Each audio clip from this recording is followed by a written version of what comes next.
Bonsoir, mademoiselle, messieurs, bonsoir. Nabil Aïe Camara depuis Bruxelles, chers compatriotes guinéens. Très bien, alors vous le savez, j'ai donné l'annonce tout à l'heure pour ce direct, vous voyez, un direct sur l'actualité, parce que ça va dans le sens de notre combat pour notre processus de démocratisation, chers compatriotes guinéens.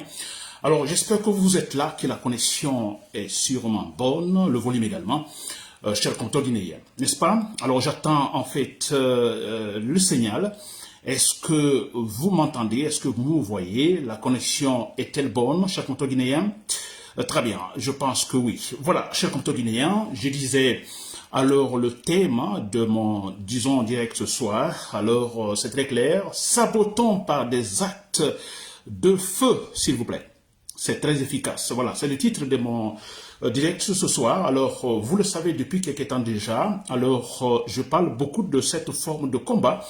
Oui, c'est vrai, je pense que quelque part, je crois que ça peut être également la manifestation de l'intelligence, c'est-à-dire que, voilà, il faut parfois changer la forme de combat, et surtout quand on sait que les formes de combat utilisées entièrement alors ça coûtait beaucoup, surtout en vie humaine, ma chère compteur guinéen. Alors, c'est pourquoi moi, je me dis, mais quelque part, il faut changer la forme, et là, sabotons, boycottons, vous comprenez?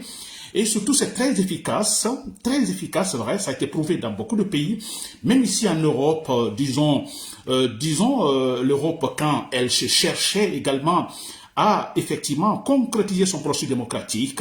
Donc, ils sont passés également par ces manières-là, le sabotage. Le pouvoir, c'était, disons, de la dictature, c'était des empereurs, etc., etc. Alors, ils sont passés par ces manières-là. Il est question de créer l'instabilité. Alors, un pays instable, nous savons tous que les pouvoirs n'aiment pas cela, comme les pouvoirs n'aiment pas les manifestations.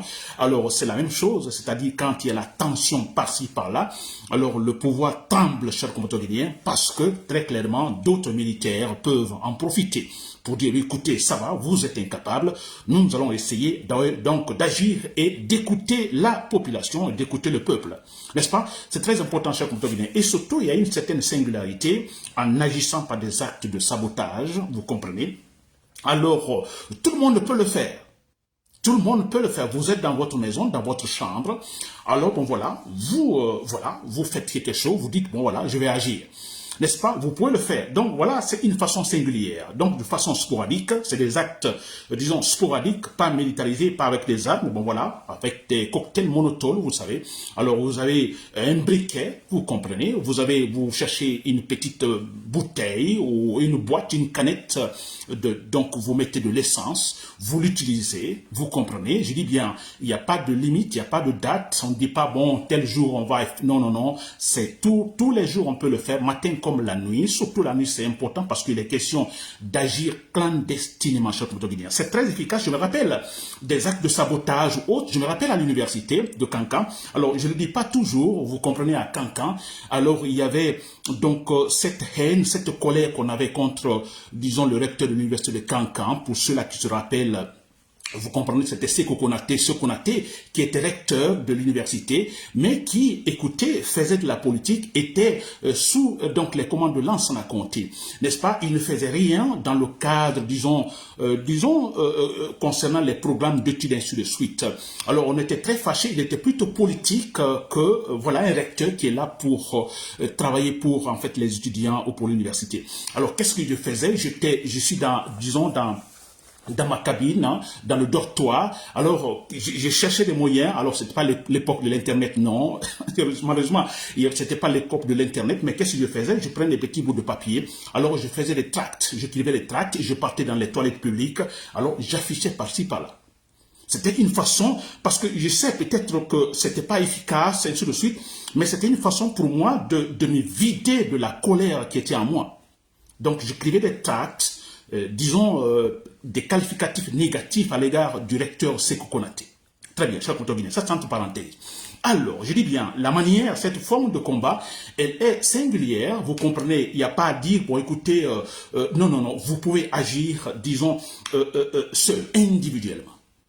N'est-ce pas? Vous pouvez agir individuellement. Il suffit seulement, par exemple, la nuit, vous venez de tel endroit, vous aviez un rendez-vous quelque part, vous venez de chez tel parent, sur la route, vous voyez quelque chose qui, en fait, peut, en mettant le feu, peut attirer l'attention.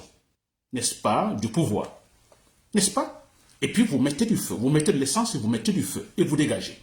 Alors, je dis bien, c'est plutôt bon. Là, on évite des pertes en vie humaine, c'est vrai, même en mettant du feu, parce qu'il n'est pas question de mettre les bombes. Nous mettons du feu, et nous savons tous, quand il y a le feu, il y a cette réaction humaine spontanée, instantanée. Alors, nous nous éloignons.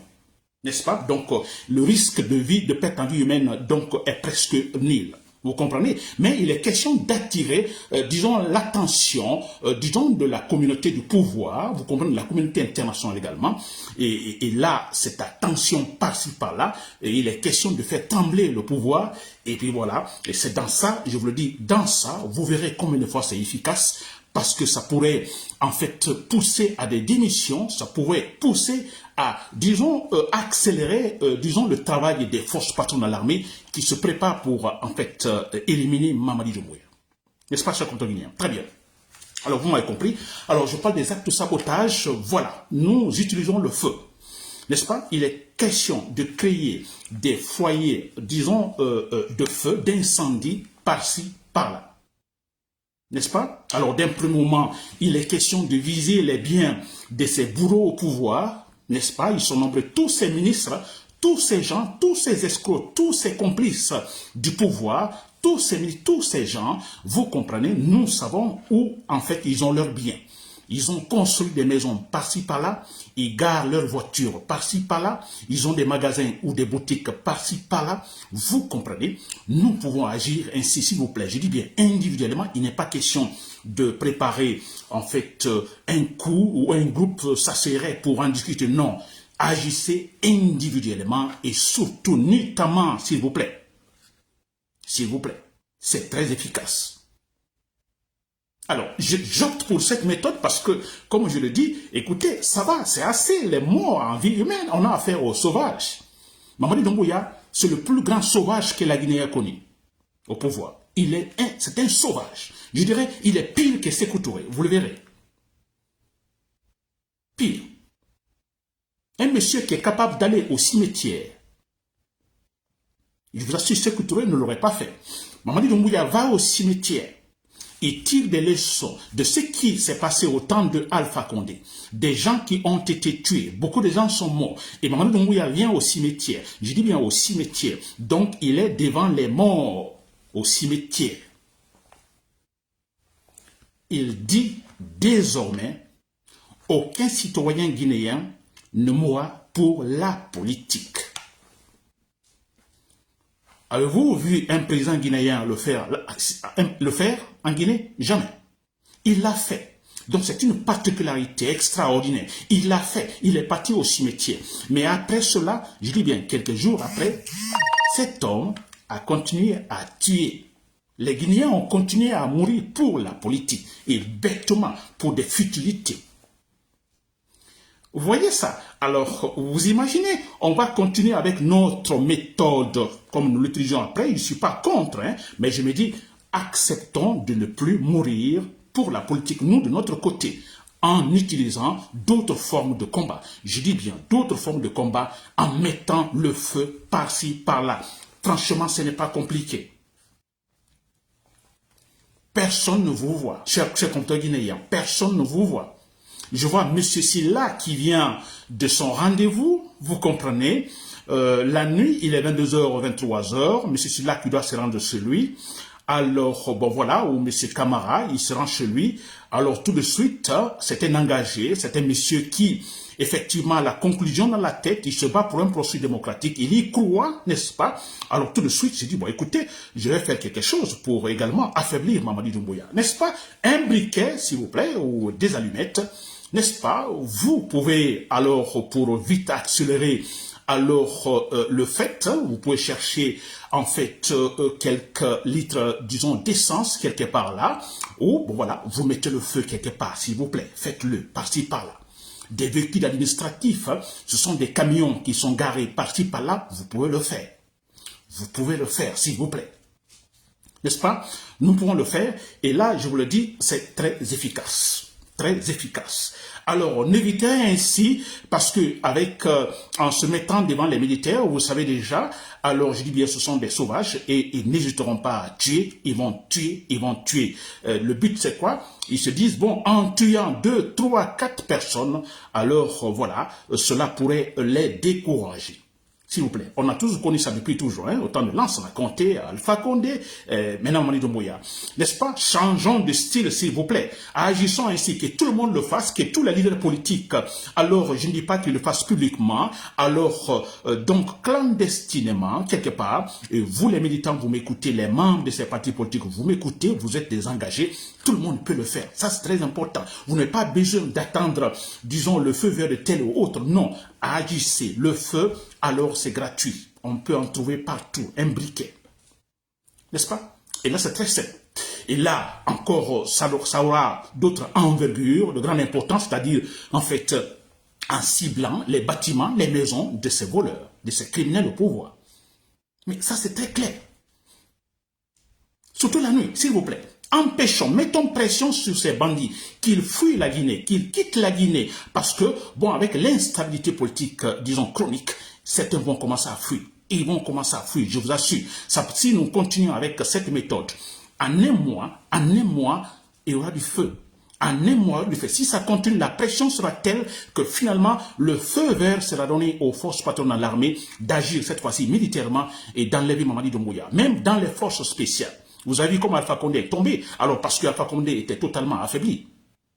Affaibli totalement. Il était affaibli avec des manifestations à gauche, à droite, et disons les faits politiques d'Alpha Condé. Écoutez, ça ne pouvait pas rassurer en fait le champ politique. Donc c'était l'instabilité. Tout le monde se méfiait de la Guinée. Et parce qu'il y avait des échos passifs par la coup d'État, etc. Et Alpha Condé est tombé. Mamadi Doumbouya est venu. En fait, c'était de l'eau à boire quand même, parce qu'il n'y a pas eu d'autres résistances, disons externes. Les résistances étaient effectivement, logiquement, les gardes du corps d'Alpha Condé. Logiquement, et ils devaient agir. Mais les autres militaires, qui a agi? Mais personne d'autre. N'est-ce pas? Alors tout était affaibli, tout le monde était convaincu que si nous agissons ainsi, avec ces actes de sabotage, je dis bien, des actes de sabotage, aujourd'hui le feu dans telle partie de Conakry, demain le feu dans telle autre partie de Conakry, après-demain dans telle autre partie de Conakry, et pas seulement Conakry, aussi à l'intérieur du pays, sur les routes nationales, n'est-ce pas? Sur les routes nationales, vous pouvez mettre du feu. Là, il est question, en fait, de prendre le feu de bois, n'est-ce pas? Les regrouper sur, donc, les routes et mettre du feu. N'est-ce pas? Là, on crée ce qu'on appelle, disons, une scène. Ce sont des scènes infernales d'instabilité en Guinée. Je vous assure à 100%, c'est efficace. Parce qu'il est question de faciliter la tâche aux forces patronales de l'armée, comme ça a été le cas de Mamadi Doumbouya. Nous leur facilitons la tâche. C'est-à-dire quand ils vont agir, Mamadi Doumbouya sera seul, isolé. Même ses gardes du corps ne vont pas agir. Même ces gardes du corps, je vous assure, chaque mois de venir. J'espère que vous m'avez compris. Je continuerai à donner ce discours donc tous les jours. Je dis bien, je reprends ce point. La méthode de sabotage à travers le feu, alors elle est singulière, elle est bonne. Tout le monde peut le faire. Nous pouvons tous le faire. Il n'y a pas à programmer. Vous pouvez le faire maintenant, donc en vous réveillant le matin, en allant au boulot, ou en quittant des rendez-vous, ou demain, après-demain, vous comprenez, nous pouvons le faire à tout moment, la journée comme la nuit. Donc, la seule chose à faire, alors vous le faites, disons, comme c'est un cas isolé, vous le faites qu'on ne vous voit pas. Et là, c'est une possibilité, surtout la nuit, cher Guinéen. N'est-ce pas? Mamadi Doumbouya doit dégager. D'abord, il n'est plus président, n'est-ce pas? Et moi, je me rappelle avec Alpha Condé qu'Alpha Condé a essayé de, disons, d'actualiser son troisième mandat. Après ça, j'ai dit c'est fini. Alpha Condé n'est plus le président de la Guinée. Si vous vous rappelez, les vidéos existent, c'est fini. Je vais plus l'appeler le président et c'est fini. Alors, ça continue ainsi, il est tombé. Mamadi Doumbouya, depuis après le 31 décembre, je lui dis, il n'est plus le président guinéen et c'est fini. C'est un bandit de grand chemin au pouvoir qu'il faut éliminer physiquement à la barrée Maïnassara. C'était Nabil El Kamara depuis Bruxelles. Merci pour l'écoute et voilà, bonne soirée, bonne nuit.